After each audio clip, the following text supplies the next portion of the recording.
Donc, mesdames et messieurs, chers collègues, bonjour. C'est toujours avec un immense plaisir que je suis parmi vous aujourd'hui, ainsi que pour certains amis. Ça m'a permis de le revoir parce que ça fait déjà un moment qu'on ne s'était pas revu. Ça permet de revoir aussi des amis, puisque dans cette salle-là, nous sommes un vendredi matin, nous sommes donc tous réunis de manière importante, et pour parler en fait du risque cardiovasculaire. Et on m'a demandé en fait de parler de l'évaluation du risque cardiovasculaire du patient dyslipidémie. Ce qu'on va essayer de faire, c'est de voir un peu ce que disent aujourd'hui les recommandations en matière d'évaluation du risque cardiovasculaire d'un patient dyslipidémique. Et ce que je vous demande, c'est d'être dans l'interactivité, parce que vous allez voir que par moment, je vais vous demander donc d'intervenir. Ainsi, en fait, l'intérêt majeur, c'est d'essayer d'homogénéiser notre façon de prise en charge du patient à risque cardiovasculaire, en l'occurrence le patient dyslipidémique. Et bien sûr, ça va être avec la contribution de chacun de nous ici présents dans cette salle. Alors globalement, est-ce que la dyslipidémie, est-ce que c'est une problématique? Est-ce que ça pose problème dans notre pratique de tous les jours? Je pense que la réponse est oui. Globalement, les patients que l'on voit en consultation, dans pratiquement la majorité des cas, ont des dyslipidémies qui sont parfois évidentes parce qu'on a un taux de cholestérol qui est au plafond ou un taux de triglycérides qui est au plafond, mais par contre, parfois ce sont des hypertriglycéridémies modérées ou des hypercholestérolémies modérées pour lesquelles nous ne prêtons pas forcément attention, alors que c'est un patient qui, par exemple, peut présenter quelques facteurs de risque, et lorsque ces facteurs de risque de la maladie cardiovasculaire s'accumulent, forcément, il y a une potentialisation du risque, et par conséquent, il y a ce patient reste exposé à un risque d'infarctus du myocarde, d'accident vasculaire cérébral, etc. Donc, l'intérêt que nous soyons aussi aujourd'hui réunis, c'est d'essayer justement de repérer ces patients et d'optimiser leur prise en charge afin d'éviter l'évolution vers la maladie vasculaire et par conséquent la surmortalité. Donc ça, c'était les données Taïna où on a quasiment 14% de la population, aussi bien de sexe masculin que de sexe féminin, qui présente une dyslipidémie. Et globalement, dans la majorité des cas, on a des patients qui présentent soit une hypercholestérolémie pure, et c'est la type 2A de Frederickson, et puis l'hypertriglycéridémie majeure également n'est pas négligeable, et c'est la classification 5 ou la classe 5 de Frederickson, et puis nous avons les hyperlipidémies mixtes que l'on voit habituellement plus fréquemment dans nos consultations. Donc 99% des dyslipidémies, ce sont ces trois types de profils lipidiques que l'on va retrouver chez nos patients.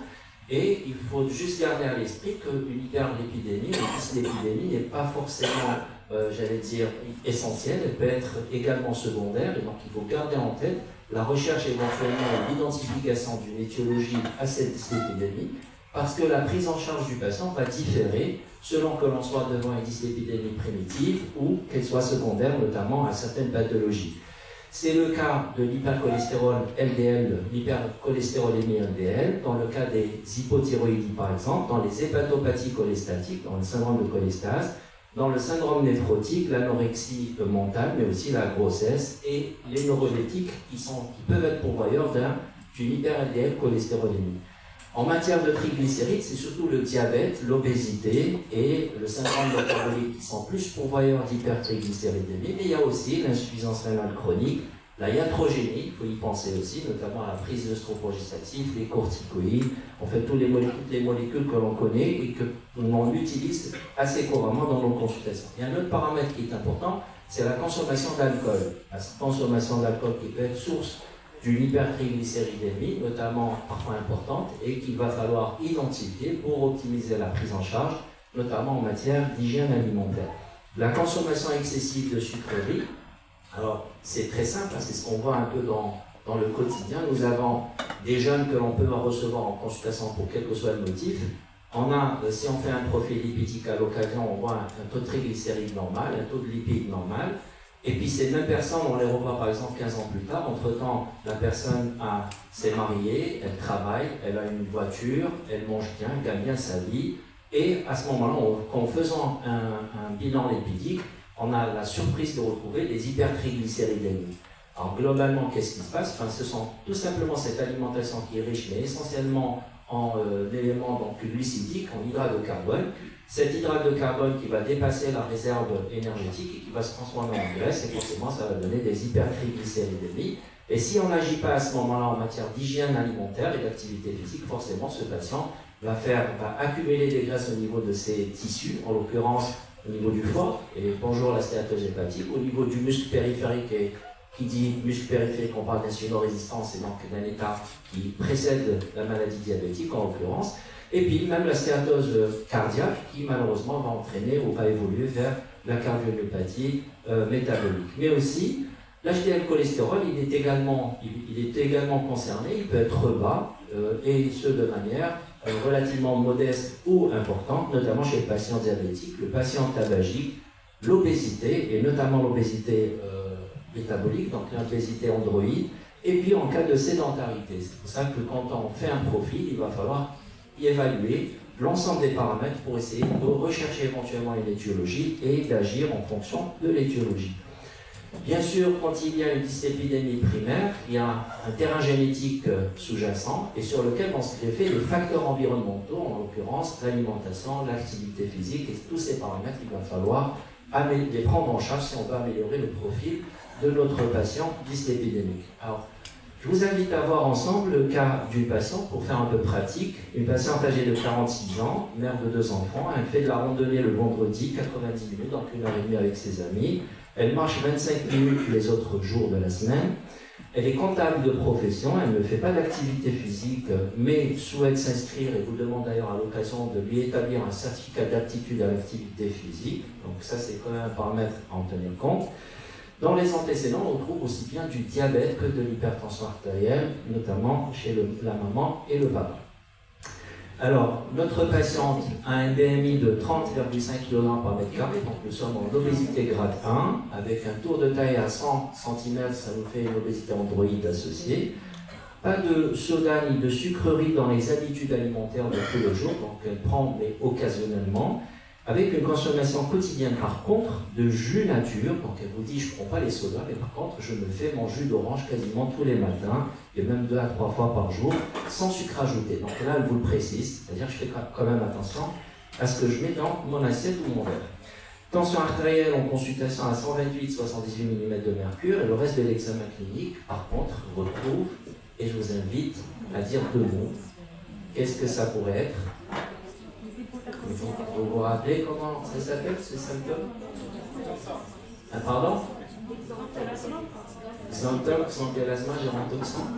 C'est un xanthelasma, effectivement. Donc, le xanthelasma, c'est ce dépôt de graisse au niveau des parties molles, notamment au niveau des paupières, et qui pourrait être donc le témoin de quelque chose qui pourrait être pathologique au niveau sérique. Et d'ailleurs, la question qui suit, c'est: est-ce que ce xanthelasma est le témoin d'une atteinte cutanée isolée, dans laquelle cas il ne faut pas de traitement particulier, abstention thérapeutique, ou alors il s'agirait plutôt, du témoin d'une hypercholestérolémie qui va nécessiter, en plus des mesures générétiques, un traitement pharmacologique, par exemple statine, ou alors au contraire, c'est plutôt une hypertriglycéridémie pour laquelle il faut des mesures génétiques et un fibrate. Ou alors, il impose l'évaluation d'une anomalie lipidique ainsi que le bilan des autres facteurs de risque afin d'optimiser sa prise en charge. Est-ce que quelqu'un opterait pour la première réponse? À main levée. La deuxième, la troisième et la troisième.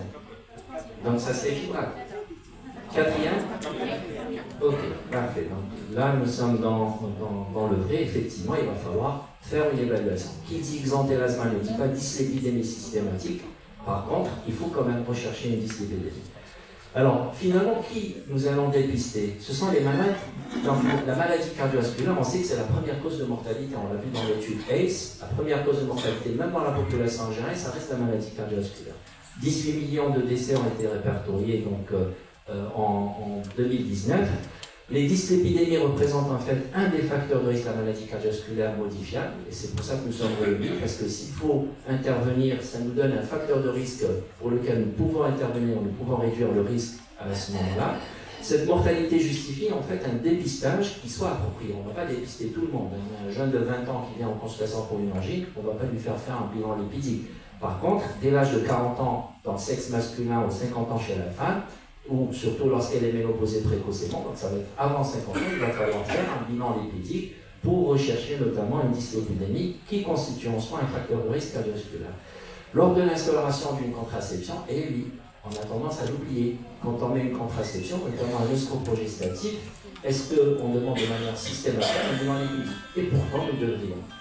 En cas d'autres facteurs de risque, par exemple chez un patient qui est tabagique, diabétique, sédentarité, obésité, hypertension, c'est-à-dire qu'à chaque fois qu'on a un patient qui présente un facteur de risque, nous devons faire le bilan exhaustif des autres facteurs de risque dans la recherche lipidique. En cas de situation à risque, indépendamment de l'âge, par exemple quand on a une maladie associée, ou alors une maladie associée, ça peut être par exemple juste une polyarthrite rhumatoïde. Vous voyez, donc on n'est pas forcément dans les maladies métaboliques.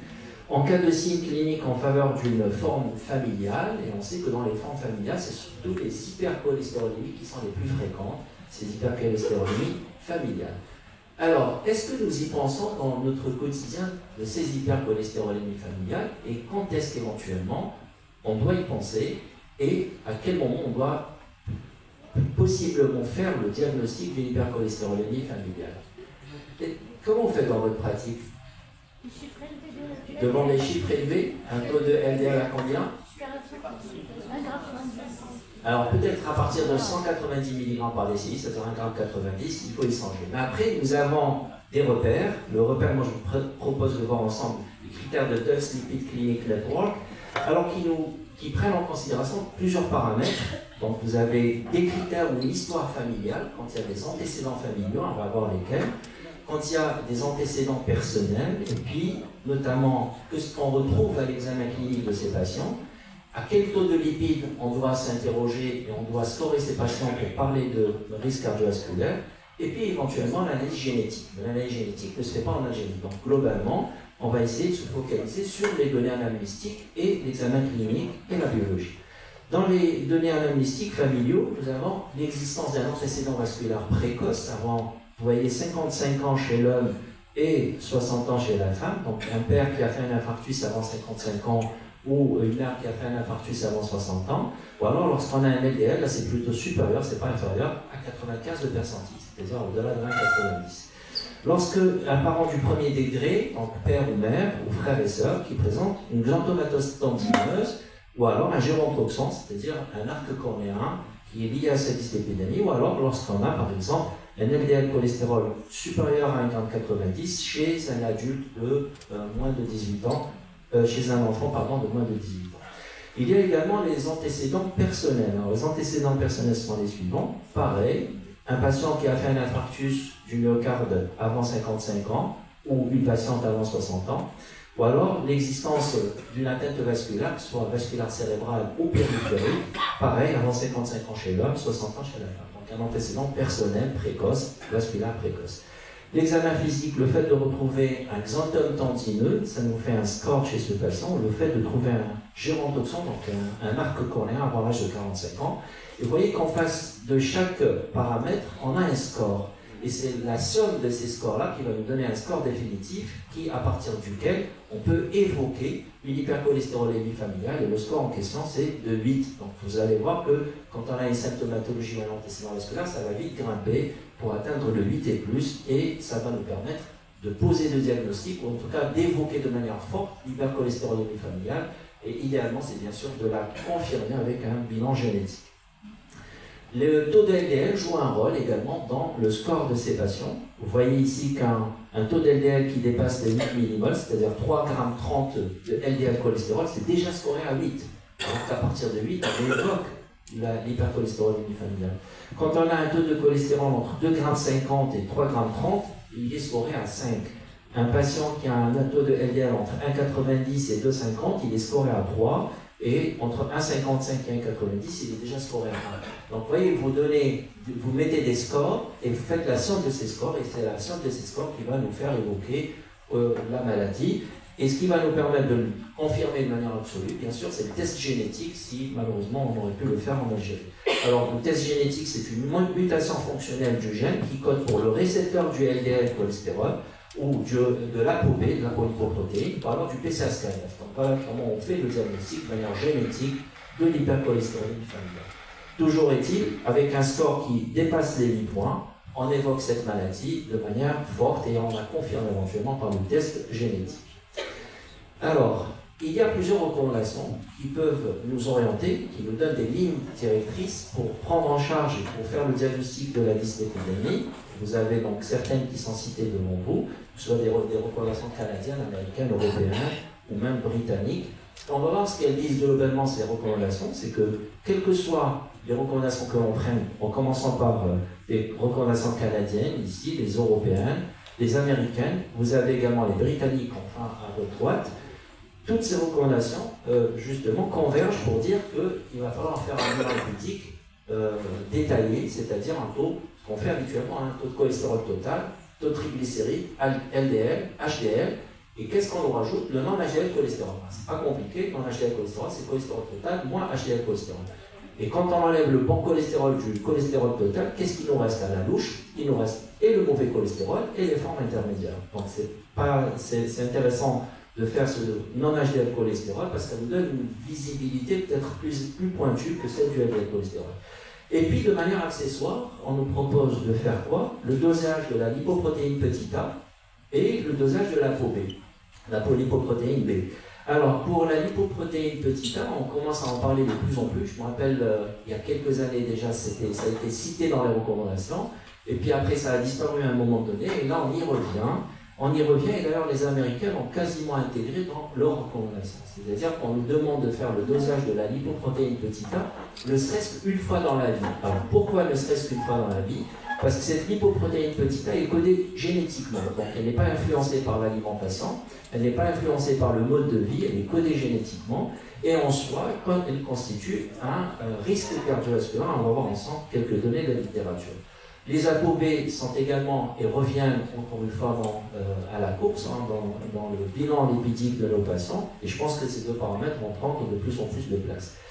La lipoprotéine petit a, donc, dans ce papier qui a été publié dans un journal américain de cardiologie, quand on a des patients, par exemple, qui ont des plaques d'athérome, qu'est-ce que ça fait? Ça potentialise de manière notoire le risque cardiovasculaire. Vous avez ici, quand on a une lipoprotéine qui dépasse, qui est supérieure ou égale à 50 mg par décilitre, regardez le risque cardiovasculaire, le risque d'infarctus est multiplié par 4,5 quasiment. C'est pour dire que ça potentialise de manière notoire le risque d'infarctus du myocarde, comparativement à des patients qui ont un taux de lipoprotéine petit a inférieur à 50 mg par décilitre, où il y a une potentialisation, mais qui n'est pas aussi notoire, aussi importante que lorsqu'on a un taux de lipoprotéine petit a élevé. C'est-à-dire que ce paramètre conditionne le risque d'évolution vers un infarctus du myocarde, et ce de manière importante, surtout quand il y a déjà une plaque qui de prime abord n'est pas une plaque active. Alors, toujours donc, dans ce même document, dans ce même, j'allais dire, journal, je vous propose de voir cette étude qui a été publiée sur un suivi de plus de 21 ans. Des patients qui avaient un taux de lipoprotéine, et ici, le taux de lipoprotéine est supérieur à 50 mg par décilitre, il y a une majoration de risque d'événements vasculaires athérosclérotiques de combien? De 46%. C'est que les preuves s'appuient de plus en plus pour dire que finalement, cette lipoprotéine A n'est pas si innocente et elle va conditionner le risque d'évolution vers des maladies athéromateuses. Toujours dans ce papier, quand on regarde un peu le détail, quand on a un taux de lipoprotéine élevé, le risque d'infarctus du myocarde est quasiment majoré de 66%, ce qui est absolument énorme. Le risque de geste de revascularisation, ou qu'on est à faire un geste de revascularisation est majoré de 68%, le risque d'AVC de 26%, mais aussi le risque de décès par maladie cardiovasculaire, maladie coronaire, de 32%. Alors, toute cause de mortalité, par contre là, il n'y a pas de différence, on est quasiment à 1. Et quand on dit que le taux de lipoprotéine, quand il est élevé, il va majorer ce risque d'événements athéromateux, et ce, quel que soit, regardez ici, le niveau de risque, c'est-à-dire que l'on soit chez des patients à risque modéré, élevé ou très élevé, ou même faible, quel que soit le sexe, donc ça n'agit pas, le sexe n'interfère pas, quelle que soit l'ethnicité ou la race, mais aussi, quel que soit le niveau initial de LDL cholestérol. Vous voyez que c'est un facteur qui est indépendant du taux d'LDL. Par contre, il y a un paramètre qui est important, c'est que quand on a affaire à un patient qui est diabétique, là par contre, ça va majorer de manière notoire. Regardez, ici les patients diabétiques, le risque d'événements vasculaires athéromateux est majoré de 92%, comparativement au non diabétique de 41%, donc ça joue un rôle, mais ça joue un rôle surtout chez le patient diabétique qui est surexposé avec un P tout à fait significatif. Donc c'est juste pour dire qu'aujourd'hui, les recommandations nous incitent à doser la lipoprotéine petit a. Je pense qu'elle va rentrer dans nos pratiques de tous les jours. pour mieux ou pour affiner le risque cardiovasculaire d'un patient dyslipidémique et au total pour optimiser sa prise en charge. On va voir sur le plan thérapeutique qu'est-ce qu'on peut faire quand on a un taux de lipoprotéine petit a élevé. Donc on revient à notre patiente, on voit qu'elle a une glycémie 1,06, une glycale 5,8. Est-ce que ça vous parle? Est-ce que ça vous dit quelque chose? C'est une patiente qui est en prédiabète de prime abord, tout à fait. Il y a de l'insulinorésistance très certainement. Bilan lipidique comme suit, cholestérol total de 55, HDL 0,36, taux de triglycérides 2,68, un LDL à 1,66. Donc ça ferait éventuellement une dyslipidémie mixte, débit de filtration glomérulaire à 87 ml par minute, et puis le reste de l'examen biologique est sans particularité. On a fait un électro qui semble être dans les normes, une écho, on l'a demandé, rappelez-vous que c'est une patiente qui vous demande de lui faire un certificat pour une activité physique, mais là je laisserai le soin à mon ami professeur Ternier qui est spécialisé dans le domaine pour éventuellement nous orienter. Et par contre, on a fait une échographie, on a trouvé une stéatose hépatique, et la stéatose hépatique n'est pas si anodine que ça. On sait qu'elle potentialise aussi bien le risque d'évolution vers la cirrhose, le carcinome hépatocellulaire, mais pas que. Elle potentialise également les événements cardiovasculaires. Et on sait qu'elle majore quasiment de 47% le risque cardiovasculaire quand elle est présente, mais quand on a de la fibrose, ça multiplie par 2,5 le risque d'événement cardiovasculaire, donc c'est pas négligeable, une stéatose hépatique, il faut toujours l'évaluer. Finalement, qu'est-ce qu'on doit faire chez cette patiente? Quelles sont les anomalies lipidiques et quel est son niveau de risque cardiovasculaire pour finalement comment optimiser la prise en charge de ces facteurs de risque si on veut idéalement prendre en charge correctement cette patiente. D'abord, on est devant une obésité grade 1, une sédentarité, un prédiabète, une dyslipidémie mixte, tension artérielle en constatation 128-78, donc de prime abord qui est correct. Est-ce que dans cette salle, quelqu'un serait tenté de lui faire comme un de l'automesure ou d'un matin? Alors, on va voir ce que disent les recommandations. Stéatose hépatique, l'intérêt d'une évaluation biologique, forcément, il va falloir ne serait-ce que faire le NFS score ou alors faire le FIB4 qui va nous permettre de voir est-ce que cette malade est à risque plutôt élevé d'avoir de la fibrose, dans lequel cas il faut aller au-delà, ou alors est-ce qu'il faut s'arrêter juste dans les mesures génétiques, éventuellement l'activité physique, en attendant demain des thérapeutiques efficaces en matière de stéatose hépatique. Alors, le cholestérol, c'est surtout la synthèse hépatique. Donc, quand on a un taux de cholestérol élevé, oui, l'hygiène alimentaire joue un rôle, mais pas que très souvent nous avons affaire à une thérapeutique pharmacologique pour contrôler ce taux de cholestérol. Par contre, l'hypertriglycéridémie, c'est majoritairement ce qu'on met dans notre assiette. Donc, ce qu'on mange, il va falloir corriger l'assiette pour essayer de minimiser au maximum le taux de triglycérides, bien sûr en dehors des hypertriglycéridémies majeures familiales pour lesquelles forcément il y a une activité génétique qui est prédominante. Les lipoprotéines jouent divers rôles. Les apolipoprotéines, c'est surtout pour le conditionnement et la capsule qui va permettre le transport du cholestérol dans le sang, sachant que le cholestérol est hydrophobe, alors que le sang, c'est de l'eau, hein, donc il va falloir que ce soit une molécule hydrophile. Et donc, pour ce faire, on va essayer de voir quels sont les profils, les différents profils, ou comment joue le bilan lipidique ou les différents paramètres lipidiques dans une population générale. Je vous invite à voir ensemble ce papier qui a été publié en 2020, où on a essayé de voir, selon la différence de sexe, l'action ou le profil lipidique de différents patients. Alors, c'était quand même plus de 26 000 patients qui ont été analysés. Regardez ce qu'on voit. Quand on prend le paramètre lipidique LDL, cholestérol, est-ce qu'il est plus élevé chez l'homme ou chez la femme? Alors, avant 50-55 ans, donc on est à peu près dans l'âge de la ménopause, et c'est d'abord, le taux est significativement plus élevé chez l'homme, comparativement à la femme. 50-55 ans, il y a la ménopause, la femme rejoint le profil de l'homme, et bien plus, puisque la femme, elle va basculer, elle va être plus exposée à un risque d'LDL cholestérol comparativement à l'homme.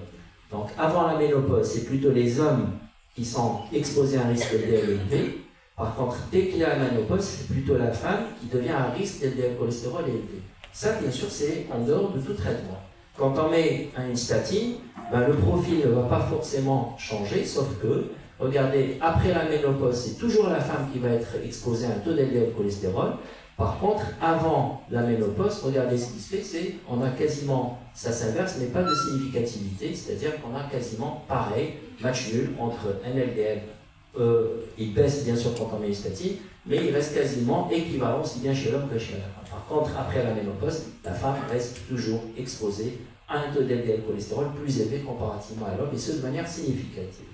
Ça, c'était pour le LDL. Qu'en est-il pour le HDL? Alors, le HDL, vous avez plus de chances, mesdames, c'est que vous avez significativement plus d'HDL que les hommes, ce de manière significative, en dehors de tout traitement. Mais par contre, quand on met une statine, vous gardez exactement le même profil, c'est-à-dire rien ne change. Donc, vous êtes moins bien protégé après la ménopause vis-à-vis du LDL, mais par contre, vous êtes mieux protégé vis-à-vis du HDL, que ce soit sans ou sous traitement à base de statine. Qu'en est-il des triglycérides? Forcément, vous, mesdames, vous faites bien la cuisine, nous, on mange beaucoup, et donc on a forcément plus de triglycérides, et ce de manière significative, avant l'âge de 50-55 ans. Par contre, on se rejoint à partir de l'âge de la ménopause, c'est-à-dire que le taux de triglycérides baisse. Peut-être qu'il y a une prise de conscience chez les hommes, donc on commence à freiner un peu notre alimentation, à améliorer notre alimentation, et on voit le taux de triglycérides spontanément baisser pour vous rejoindre au taux usuel. Par contre, quand on met une statine, toujours est-il, le taux de triglycérides est toujours élevé chez les hommes de manière significative par rapport à la femme, et bien sûr, toujours à partir de l'âge de la cinquantaine, on se rejoint sur le profil lipidique. Donc, c'est intéressant, ça permet d'avoir une idée, et puis on peut y mettre éventuellement quelques critiques. Est-ce que ça s'applique? Est-ce que c'est ce qu'on voit, nous, dans notre quotidien en consultation? Je pense qu'en matière de triglycérides, la réponse reste oui. On a souvent des taux de triglycérides plus élevés chez l'homme que chez la femme à un âge jeune. Par contre, ça reste quand même un paramètre qui est très fréquemment retrouvé et pour lequel nous devons faire plus attention, sachant que ce taux de triglycérides est élevé, notamment par rapport à l'activité physique et l'hygiène alimentaire, pour laquelle nous devons être un peu plus vigilants et un peu plus exigeants en matière de recommandations dans nos consultations. Alors, on revient à notre patient. Glycémie à jeun à 106 mg par décilitre ou 1,06 g par litre, si on veut rester dans les grammes. 2,55 pour le cholestérol total, je l'ai à 0,36, c'est 2,68 et LDL à 66. Comment définir ce profil lipidique? Ce profil de patient, pardon, pas lipidique. C'est un Tout à fait, on a un tour de taille qui est élevé, on a une glycémie au-delà de 1 g, si on doit prendre les recommandations, et on a un HDL bas, un taux de triglycérides élevé, on est effectivement devant un syndrome métabolique. Est-ce que c'est fréquent? Oui. Alors, regardez ce papier qui a été donc publié dans Diabète et Métabolisme en 2015. On voit que l'Algérie est concernée de manière importante, puisque un tiers, j'allais dire, de la population algérienne de sexe masculin présenterait donc un syndrome métabolique, et une femme sur 5, quasiment, présente un syndrome métabolique. Donc, vous voyez que ce n'est pas négligeable. Pourquoi il est intéressant de s'y intéresser? C'est qu'à chaque fois que nous avons un tour de taille élevé, que l'on soit, regardez, on est dans le poids normal. Ben forcément, dès que le tour de taille augmente, on a une perturbation des paramètres métaboliques et on a même des niveaux de pression qui commencent à s'élever, aussi bien pour la systolique que pour la diastolique. De surcroît, lorsqu'on a un excès pondéral, donc lorsqu'on est en surcharge pondérale, le même constat peut être fait. Quand on est forcément en surcharge pondérale, c'est encore un peu plus sévère, c'est-à-dire une perturbation des paramètres métaboliques, le cholestérol qui monte, le LDL, les triglycérides, l'HDL baisse, et même les niveaux de pression commencent à s'élever au même titre que aussi le bilan glucidique. Et quand on est en obésité grade 1, c'est encore pire, mais c'est exactement le même constat. Donc, gardons en tête qu'à chaque fois qu'on a un tour de taille qui commence à s'élever, aussi bien les paramètres métaboliques que les paramètres hémodynamiques, en l'occurrence la pression artérielle, commencent à se détériorer. Et quand ils se détériorent, ben forcément, ça va entraîner un surrisque sur le plan de la maladie cardiovasculaire, que ce soit l'athérosclérose, donc l'infarctus du myocarde et toutes les maladies vasculaires cérébrales, périphériques, etc., en passant forcément par quoi? Par cette obésité androïde qui constitue un véritable organe endocrine. On sait que cette graisse périviscérale est productrice d'angiotensine, elle est productrice donc de marqueurs d'inflammation, les interleukines, etc. Et tous ces paramètres vont forcément altérer aussi bien le foie, en l'occurrence la stéatose, le muscle, l'insulino-résistance, mais aussi la dysfonction endothéliale et la porte d'entrée donc à la maladie athéromateuse, ce qui fait qu'un patient qui présente un syndrome métabolique va faire plus d'infarctus du myocarde et plus de mortalité liée au syndrome cardiovasculaire dû à ce syndrome métabolique. Donc ça, c'est des données connues et largement répertoriées. Cette mortalité qui n'est pas négligeable, puisque plus de quasiment 98 000 décès ont été répertoriés en 2019 dans la population algérienne qui est liée à cette maladie cardiovasculaire. Donc c'est un constat réel. Ces malades que l'on ne prend pas en charge de manière correcte et précocement vont évoluer vers la maladie cardiovasculaire, auquel cas vont présenter plus de mortalité cardiovasculaire. Alors, maintenant, on va s'intéresser au profil lipédique de notre patiente. Est-ce qu'il s'agirait d'une dyslipidémie légère, modérée ou sévère? Modérée, légère. Donc, ça en est plus dans le léger à modéré. Sévère? Vous voyez que les avis sont partagés.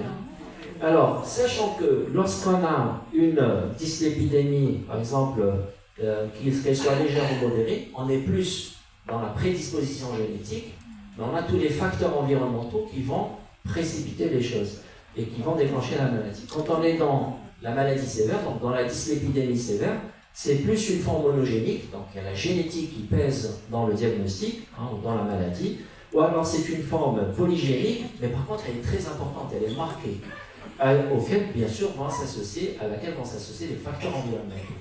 Donc dans les formes légères à modérées, c'est plus le mode de vie, un peu de génétique, mais dans les formes sévères, c'est plus la génétique avec, bien sûr, toujours le mode de vie qui intervient. Alors, chez notre patiente, on est effectivement devant une dyslipidémie plutôt modérée, puisqu'on est dans les normes de LDL qui ne dépassent pas les 1,94 g, et on est dans le taux de triglycérides qui ne dépasse pas les 8,85 g par litre. Alors, quel est son niveau de risque? De prime abord, dans la salle, un main levée, qui dirait que cette patiente est plutôt à risque faible, à risque modéré, à risque élevé, à risque très élevé. D'accord.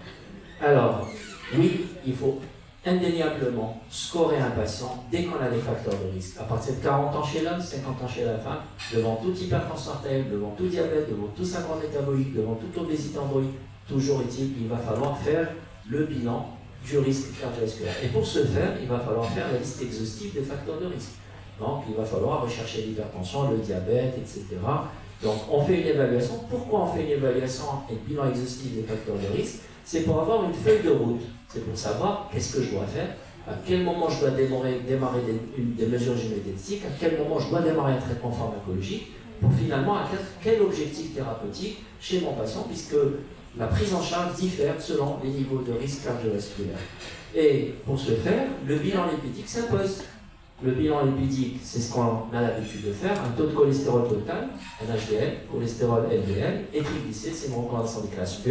Donc il faut le faire, il faut qu'on fasse les différents paramètres. Quand on demande un bilan lipidique et que le patient revient uniquement avec un taux de cholestérol total à 2,44 par exemple, et un taux de triglycérides à 1,60, on reste un peu sur notre faim, parce que le 2,44 de cholestérol, on ne sait pas trop à quoi il correspond. Est-ce que c'est un LDL élevé? Et s'il est élevé, à combien il est élevé? Puisqu'on a vu que le taux de LDL jouait un rôle dans éventuellement l'identification de l'hypercholestérolémie familiale. Donc c'est important de faire les 4 paramètres, mais aussi le non-HDL cholestérol qui devient donc une recommandation de classe 1, surtout chez qui? Les patients qui ont un taux de triglycérides élevé, sachant que dans la majorité des cas, quand on demande un bilan lipidique, dès qu'on a un taux de triglycérides qui dépasse, alors là je vous pose la question, c'est 4 grammes ou 5 grammes, où la formule de Friedwald n'est plus applicable. Qui dit 4 grammes? 5 grammes. Vous voyez que les avis sont partagés. C'est à partir de 4 grammes, effectivement, où la formule de Friedwald n'est plus applicable, et parfois le laboratoire nous répond LDL cholestérol non calculable en raison de taux de triglycérides élevés. Et c'est embêtant. Alors aujourd'hui, ce n'est pas embêtant parce qu'on sait qu'on doit se référer au non-HDL cholestérol, qui est le cholestérol total, moins LDL cholestérol, moins HDL cholestérol. Et forcément, l'objectif, c'est celui du LDL auquel on rajoute 0,30 qui correspond aux formes intermédiaires. Les ApoB, le dosage d'apolipoprotéine B revient également dans les recommandations. Vous voyez que c'est une recommandation de classe 1. Et puis, vous voyez aussi un paramètre, regardez. Very low lipodensité, very low densité lipoprotéine. C'est-à-dire chez les patients qui ont spontanément un taux d'LDL cholestérol bas, ben chez ces patients, il va falloir peut-être aller doser l'ApoB, parce que l'ApoB, c'est le reflet quoi? C'est l'apolipoprotéine qu'on a au niveau de la capsule du LDL cholestérol.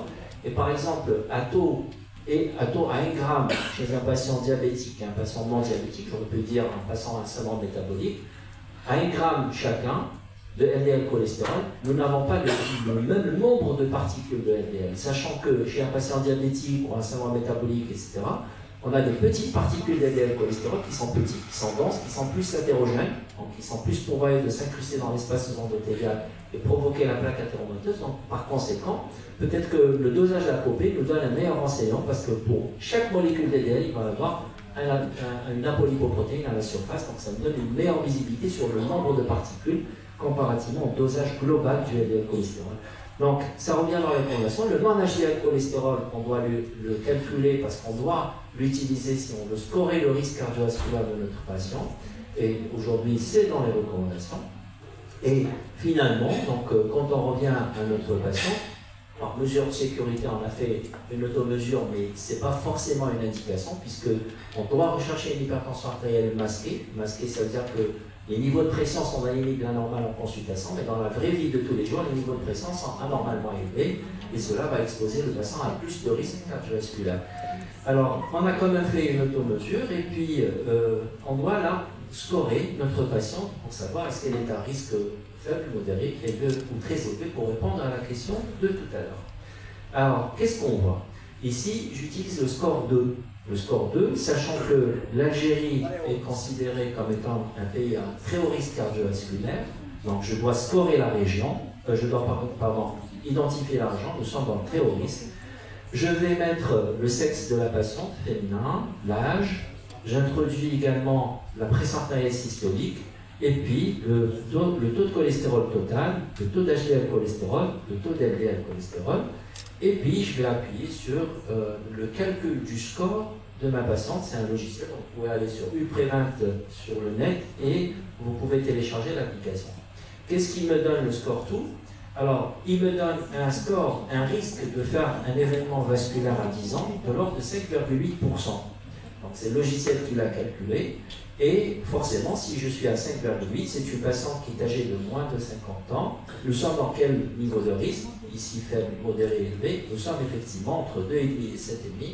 Nous sommes dans le risque modéré. Donc c'est une patiente qui est à risque cardiovasculaire modéré. L'avantage de ce score, c'est qu'il nous donne une prévision. C'est-à-dire si je décide de mettre ma patiente sous traitement, parce qu'elle présente une dyslipidémie, si je la mets sous traitement à base de statine par exemple, et je peux même introduire le niveau de l'intensité de la statine, ça va me donner qu'est-ce que je vais gagner chez cette patiente sur les 10 ans à venir. Et regardez ce qu'on fait. Ben, si par exemple j'ai ciblé un taux d'LDL parce qu'elle est à risque modéré, un taux d'LDL inférieur à 1 gramme par litre, et pas de traitement pour la pression artérielle parce qu'elle n'est pas hypertendue, et qu'est-ce que je vais gagner? Je vais gagner quasiment 2% du niveau de risque initial. Donc en mettant une statine, en faisant baisser le LDL à moins de 1 gramme, puisqu'elle est à risque modéré, je gagne quasiment 2% sur le risque d'événement cardiovasculaire à 10 ans, ce qui n'est forcément pas négligeable. Donc ça nous permet d'avoir une visibilité sur l'état actuel, de voir qu'est-ce qu'on peut gagner comme espérance de vie sans événement cardiovasculaire chez cette patiente dans les 10 années à venir. Ça, c'est un paramètre, je pense, qui est très intéressant en matière de pratique. Mais est-ce qu'il est forcément aisément utilisé dans notre pratique? Je pense que pas forcément, mais ça devrait se faire de manière plus fréquente. Alors, qu'est-ce qu'elle disait en recommandation? La patiente est à risque modéré, mais n'oublions pas qu'on a une dyslipidémie mixte. On a aussi bien du LDL élevé que du taux de triglycérides. Qu'est-ce qu'elle nous dit? Dès qu'il s'agit d'un patient qui est à risque cardiovasculaire, indéniablement, la première chose que l'on doit mettre, c'est une statine. C'est pas un fibrate, c'est une statine. C'est une recommandation de classe 1. Et bien sûr, une fois que mon patient est atteint, et ce malgré l'hypertriglycéridémie, et ce n'est que lorsque mon patient est atteint sa cible LDL cholestérol, c'est-à-dire une fois que j'ai atteint la cible de LDL, ce n'est qu'à ce moment-là que je vais revoir le taux de triglycérides, malgré les mesures diabétiques, etc. Et si malgré ça, mon patient qui est à risque cardiovasculaire élevé ou très élevé garde un taux de triglycérides élevé, ce n'est qu'à ce moment-là que je suis en mesure d'associer, non pas d'arrêter la statine, de garder la statine, mais d'associer notamment un fibrate si j'ai du 2 grammes et plus de triglycérides. Et aujourd'hui, il y a une autre molécule que l'on peut associer, mais qui n'est malheureusement pas disponible en Algérie, c'est l'eicosapentaenoïque acide. Donc on peut l'associer à partir de 1,35 g de triglycérides. Pourquoi? Parce que c'est un médicament qui est plus safe, c'est l'oméga 3, c'est plus safe que les fibrates, donc on peut les associer à un niveau de triglycérides plus bas, d'autant plus qu'on va voir que l'eicosapentaenoïque acide a d'autres vertus, en plus de la baisse des triglycérides. Elle a des vertus anti-inflammatoires, antithrombotiques, etc. Donc ça devient une molécule intéressante que l'on va voir de plus en plus dans les recommandations à venir. Alors, en matière d'objectifs, qu'est-ce qu'on doit atteindre comme objectif chez notre patiente? Elle est à risque modéré, donc il va falloir descendre moins de 1 g, c'est ça.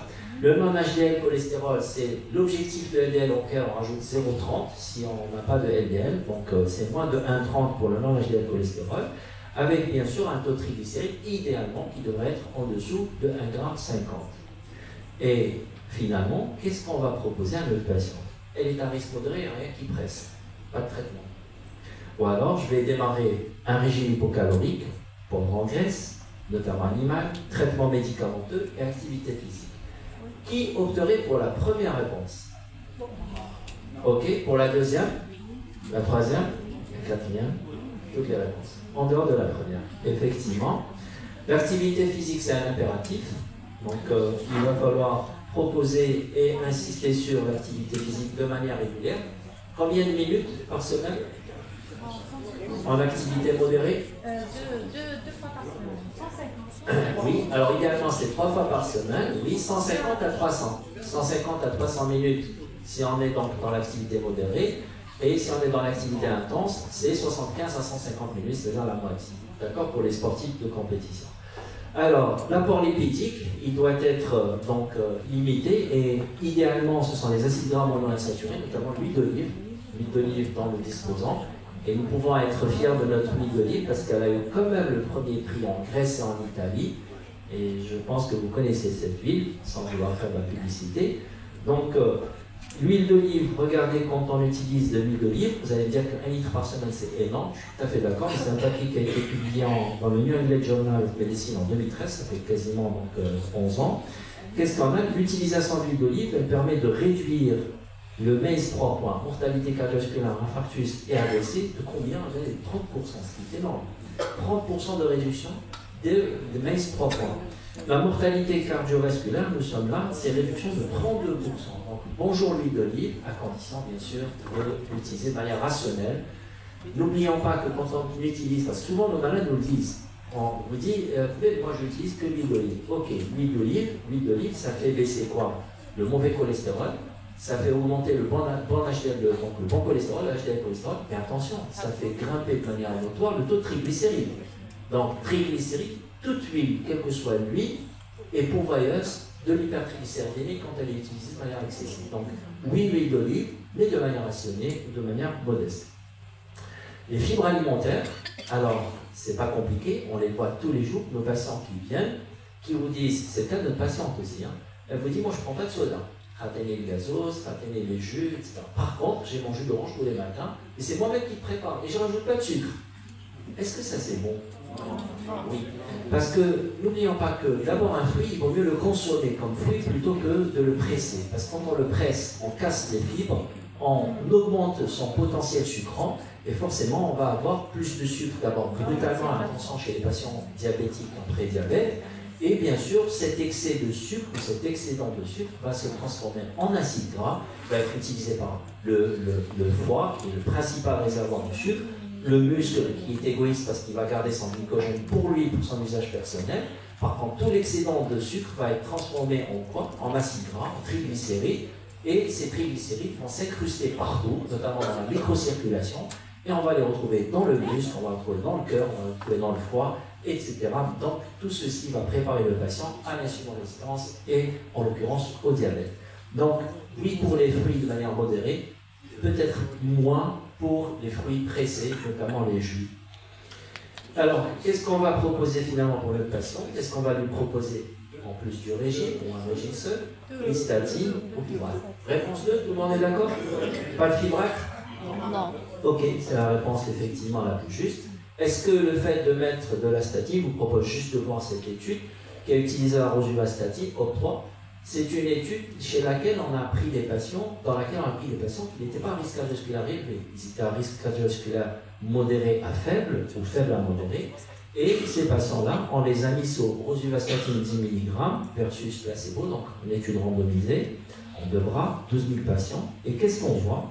Le MACE 3 points réduit de 24%. On a réduit quasiment du quart le risque de mortalité cardiovasculaire, d'infarctus et d'accident vasculaire cérébral. Patient à risque modéré, avec 10 mg de rosuva, un quart, donc quasiment 25% de réduction du MACE 3 points. Le MACE 5 points, réduction de 25%, donc on réduit également du quart. Donc on n'a pas forcément besoin du risque cardiovasculaire élevé ou très élevé pour décider de traiter par statine un patient à risque cardiovasculaire, à risque modéré, ça marche. Maintenant, je voudrais juste un peu attirer votre attention. Est-ce que aujourd'hui, quand on revoit un peu toute la littérature, est-ce qu'un patient qui est à risque cardiovasculaire faible, ouais, on voit plus bas, à risque cardiovasculaire faible, est-ce que le fait de faire baisser le cholestérol d'un risque cardiovasculaire faible perd son intérêt? C'est-à-dire, est-ce qu'on ne gagne pas sur le coup du risque cardiovasculaire? À votre avis? Alors, à risque cardiovasculaire faible, même si mon patient est à risque faible et que je décide de mettre une statine, c'est pas que ça marche pas. Ça marche sur le plan du risque cardiovasculaire, on baisse de manière significative le risque cardiovasculaire. Sauf qu'on est plus efficient. C'est-à-dire que sur le plan d'argent, on va coûter beaucoup à la société, donc au budget sanitaire, comparativement aux bénéfices escomptés chez cette tranche de population. Donc les statines, ça marche à tous les niveaux de risque, sauf que pour le risque modéré et plus, on est efficient. Pour le risque faible, on est moins efficient. On n'est pas efficient. D'accord? Donc voilà. Alors, qu'est-ce qu'on doit garder comme message? C'est que la maladie cardiovasculaire, ça reste la principale cause de mortalité, notamment en Algérie et dans beaucoup d'autres pays dans le monde, en dehors peut-être des États-Unis, l'Allemagne et la France, où la pathologie cancéreuse a pris le dessus. La dyslipidémie est quand même une infection qui est fréquente et 6 patients sur 10, malheureusement, ne sont pas à l'objectif. Ça, c'est les données de l'étude CEPEUS dans laquelle l'Algérie a participé. C'est une étude internationale. Mais l'Algérie a participé il y a plus de 10 ans de ça, à cette étude. Et 6 patients sur 10 ne sont pas à l'objectif, c'est-à-dire qu'il y a une certaine inertie thérapeutique dans laquelle nous sommes plus ou moins impliqués. L'intérêt d'une sensibilisation régulière, aussi bien des patients quant à l'alimentation, l'activité physique, mais aussi nous, personnels de santé, pour améliorer la prise en charge de nos patients. D'un point de vue observance thérapeutique, on sait que très souvent les patients atteints de maladies chroniques, le gros souci, ce n'est pas l'inefficacité thérapeutique, c'est-à-dire ce n'est pas une inefficacité pharmacologique, c'est plutôt la prise en charge qui est remise en question parce qu'on ne sensibilise probablement pas suffisamment nos patients, on ne recherche pas suffisamment l'observance ou l'inobservance quand on reçoit notre patient en contrôle, et donc ça devrait rentrer un peu dans notre pratique de tous les jours. Quand le patient revient, est-ce que vous prenez régulièrement votre traitement? Le malade va vous dire, oui, mais je prends régulièrement mon traitement. Par contre, il suffit juste de vous changer la question, de lui dire, combien de fois par semaine vous arrive-t-il d'oublier votre traitement? Et là, ils vont dire, oh, pas grand-chose, 1 à 2 fois par semaine. 1 à 2 fois par semaine, on est déjà dans l'insuffisance d'observance thérapeutique. Donc vous voyez que le fait de poser la question, on trouve les réponses qu'il nous faut pour améliorer la prise en charge de nos patients.